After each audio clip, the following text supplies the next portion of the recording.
비행기 탑승권을 보딩 패스라고 하잖아요. 패스야 어떤 곳을 통과하기 위한 허가 서류를 뜻하지만 왜 비행기 탑승을 말할 때 보드라는 단어를 쓸까요?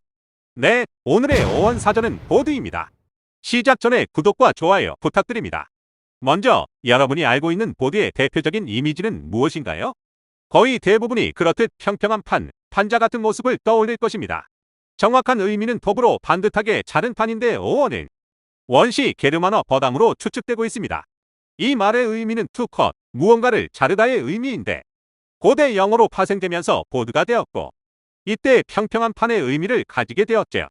과거의 모습을 한번 상상해 본다면 저런 널쩍한 판을 어디에서 가장 많이 사용했을까요?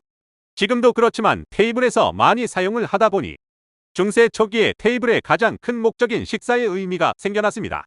그래서 현재에도 호텔 예약을 하다 보면 간혹 보이는 문구가 있는데 룸 앤 보드라고 쓰여 있으면 숙박 시 제공되는 식사의 의미로 사용되고 있는 것입니다. 자, 이렇게 자르다로 시작되어 식사의 의미를 가지게 된 보드가 어떻게 비행기와 관련된 의미를 갖게 된 것일까요?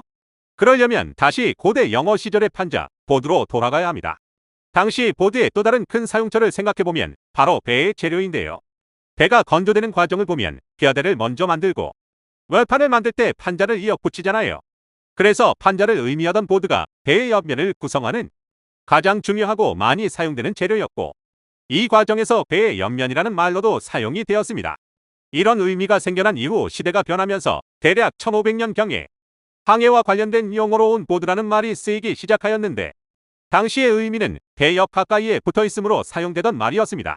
그러다가 이런 전문적인 용어로서 쓰임이 아닌 일반적인 용례로 1700년대에 들어서 온 보드는 배 안에 있음이라는 의미가 생겨났습니다.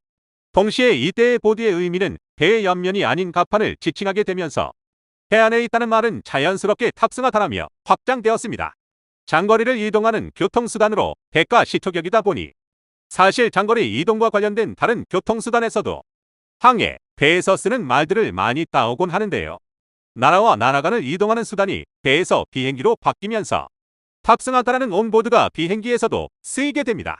그러면서 오늘의 인트로처럼 비행기 탑승할 수 있는 허가증, 즉 항공 탑승권이 보딩 패스가 된 것이지요. 패스의 어원은 인도 유럽어로 널리 퍼지다의 의미인 페테에서 유래되었습니다. 여기에서 영향을 받아 걸음, 보폭을 의미하는 라틴어 파수스가 생겨났고 이 말은 또 다른 라틴어 파사레로 파생되며 걸음을 옮기다, 걷다가 됩니다. 그리고 고대 프랑스어 패스어가 되면서 지나가다의 의미가 생겨났고 13세기 중세 영어 패슨을 거쳐 지금의 패스가 된 것이지요. 그러면서 1590년대부터 어떤 장소를 입장하거나 통과할 수 있는 허가증의 의미로 쓰이면서 지금의 티켓이나 입장권, 합격하다의 의미로 확장된 것입니다. 지금까지 휴가를 다녀오면서 비행기는 안 탔는데 문득 항공권의 의미가 궁금해져서 보드의 어원을 알아본 유래 아저씨였고요. 다음 시간에도 더 재미난 말의 어원으로 찾아오겠습니다.